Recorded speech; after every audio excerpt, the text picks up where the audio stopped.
আসসালামু আলাইকুম। Hello viewers, আজকে আমি আপনাদেরকে দেখাবো কিভাবে আমরা গ্রামের বাড়িতে সহজ পদ্ধতিতে শিরিষ পিঠা বানিয়ে থাকি। সেই শিরিষ পিঠা কিভাবে বানাই সেটাই আমি আজকে আপনাদেরকে দেখাবো। সকাল থেকেই খেয়াল করলাম সূর্যি মামাটা অনেক রেগে আছে। আকাশ থেকে মাটি পর্যন্ত তার তাপ দিয়ে সব কিছু একদম গরম করে তুলছে। তাই তার রাগটাকে আমি কাজে লাগিয়ে ফেললাম। তাই আমি আর দেরি না করে একটা বলের মধ্যে কিছুটা পরিমাণে সিদ্ধ চালের গুঁড়ি নিয়ে নিয়েছি। এই গুঁড়িগুলো দিয়ে আমি এখন পিঠা তৈরি করব। গুঁড়িগুলোকে প্রথমে ভেজে নিতে হবে। তাই চুলার মধ্যে একটা পাতিল বসিয়ে দিয়েছি। আমার শাশুড়ি মা সেই গুঁড়িগুলোকে নারিকেল পাতা থেকে যে কাঠি তৈরি হয় সেই কাঠি দিয়ে নেড়ে চেড়ে ভেজে নিচ্ছে।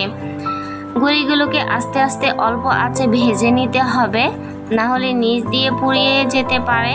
গুঁড়িগুলোকে ভেজে নেওয়ার পর দেখবেন যখন হালকা লালচে কালার হয়ে এসেছে, গুঁড়িগুলো তখন একদম ঝরঝরে হয়ে যাবে। তখন গুঁড়িগুলোকে নামিয়ে নিতে হবে। আমার গুঁড়িগুলো হয়ে গেছে, তাই আমরা গুঁড়িগুলোকে চুলা থেকে নামিয়ে একটা বলের মধ্যে নিয়ে নিয়েছি। এক এক করে সমস্ত গুঁড়ি আমরা ভেজে নিয়েছি। এখন এই গুঁড়িটাকে একটু ঠান্ডা হওয়ার জন্য অপেক্ষা করব এবং সাইডে রেখে দেব। যেহেতু আমি শিরিষ পিঠা বানাবো তাই আমার কলা পাতার প্রয়োজন, তাই আমি আমাদের কলা গাছ থেকে কলা পাতা নিতে এসেছি। এখন আমি এই কলা গাছ থেকে কলা পাতা নিয়ে যাব পিঠা বানানোর জন্য। কলা পাতা নিয়ে আসার পর আমার শাশুড়ি মা একটা পরিষ্কার কাপড়টাকে পানিতে ভিজিয়ে নিয়েছিল। সেই কাপড়টা দিয়ে এখন পাতাগুলোকে মুছে নিচ্ছে। যেহেতু পাতাতে বেশি ময়লা ছিল না, তারপরও আমরা মুছে নিয়েছি। তারপর একটা দায়ের সাহায্যে পাতাগুলোকে এভাবে এড়িয়ে নিচ্ছে। পাতাগুলো এড়িয়ে নেওয়ার পর এখন পাতাগুলোকে টুকরো করে কেটে নিতে হবে। অনেক সময় দেখা যায় হাত দিয়ে ছিঁড়ে নেওয়ার সময় পাতাগুলো ছিঁড়ে যায়, তাই অবশ্যই ওই সময় আমাদের দা বা বটি কিছু ব্যবহার করতে হবে। এখন দায়ের সাহায্যে পাতাগুলোকে ঠিক এরকম সাইজের করে প্রত্যেকটা পাতা আমার শাশুড়ি মা কেটে নিয়েছে। এরকম সাইজের করে কেটে নিতে হবে যেন প্রত্যেকটা পাতায় 2টা 3টা বা 4টা পিঠা বানিয়ে নেওয়া যায়। আমি প্রত্যেকটা পাতা এভাবে করে রেডি করে নিয়েছি। এখন আমার আরেকটা জিনিসের প্রয়োজন, সেটা হচ্ছে খের আনার জন্য আমি আমাদের খেরের পাড়ায় চলে গেলাম। দেখেন আমাদের খেরের পাড়াটা কত বড়। এইখান থেকে আমি কিছুটা পরিমাণে খের নিয়ে যাব পিঠাগুলো ভাপ দেওয়ার জন্য। আমার খেরের প্রয়োজন, তাই এইখান থেকে আমি কিছুটা পরিমাণে খের নিয়ে নিয়েছি। অত বেশি লাগে না, অল্প নিলেই হয়ে যায়।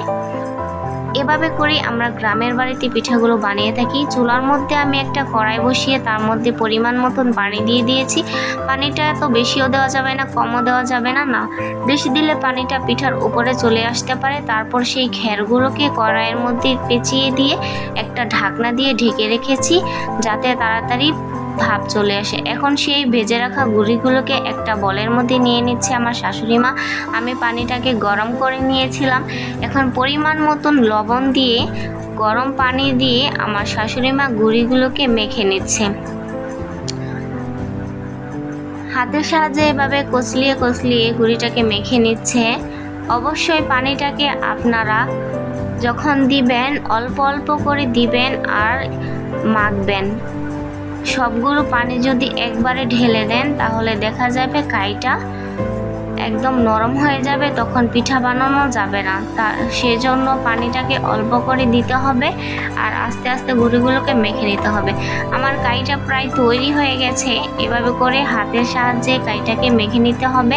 আমি এখানে কিছুটা কাই জর্দার রং দিয়ে মেখে নিয়েছি এবং কিছুটা কাই সাদাই রেখেছি। এই 2টা কাই দিয়ে আমি পিঠা তৈরি করব। পিঠা তৈরি করার জন্য সবচেয়ে ইম্পর্ট্যান্ট যে জিনিসটা সেটা হচ্ছে শিরিষ। এই শিরিষগুলোকে আমি গরম পানি দিয়ে আগেই ফুটিয়ে রেখেছিলাম। তারপরে সুইয়ের সাহায্যে এভাবে করে শিরিষটাকে চারপাশ ঘুরিয়ে ফুটো করে নিয়েছি। ফুটোটা অবশ্যই একটা ফুটোর থেকে আরেকটা ফুটো কিছুটা দূরত্ব রেখে করতে হবে। এখন শিরিষের মধ্যে কাইগুলো আমি ভরে নিচ্ছি এবং একটা কলা পাতা নিয়ে নিয়েছি পিঠা তৈরি করার জন্য। শিরিষের ভিতর কাইটাকে ভরে শিরিষটা এভাবে ঘুরিয়ে পিঠাটাকে ফেলতে হবে। এভাবে করে ঘুরিয়ে পিঠাটাকে আমি তৈরি করে নিচ্ছি। আমি এখানে 2টা পিঠা তৈরি করে নিয়েছি। পিঠা বানানোর সময় অবশ্যই খেয়াল করবেন, যদি কাইটা বানানোর সময় শক্ত শক্ত লাগে তাহলে অবশ্যই হাতের মধ্যে একটু পানি নিয়ে কাইটাকে আবার মেখে নেবেন, তাহলে দেখবেন কাইটা নরম হয়ে গেছে, তাহলে পিঠা বানাতে খুবই ভালো লাগবে। এক এক করে আমি এখানে অনেকটি পিঠা তৈরি করে নিচ্ছি। কিছুটা লাল পিঠা বানিয়েছি, কিছুটা সাদা পিঠা বানিয়েছি এবং কিছুটা লাল পিঠার উপরে আমি সাদা কালার কাই দিয়ে দিয়েছি, তাহলে পিঠাটা দেখতে খুবই সুন্দর হয়। পিঠাগুলোকে আমি বানিয়ে নিয়েছি। এখন পিঠাগুলোকে আমি ভাপ দেওয়ার জন্য নিয়ে যাব।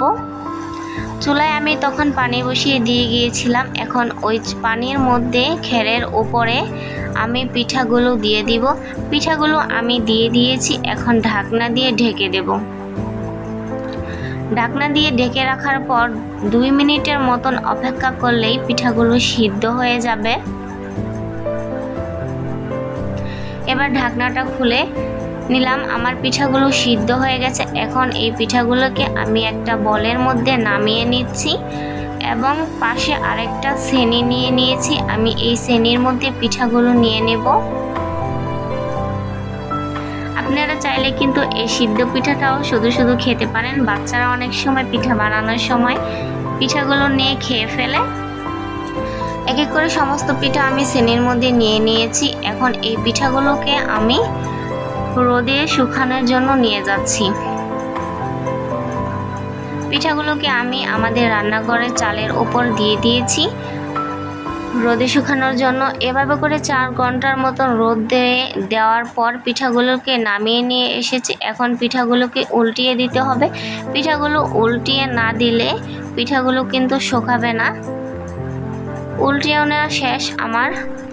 এখন আমি এই পিঠাগুলোকে আবার রোদে দিয়ে দেব। এভাবে করে পিঠাগুলোকে সারাদিন রোদ দিতে হবে, সকাল থেকে বিকাল পর্যন্ত।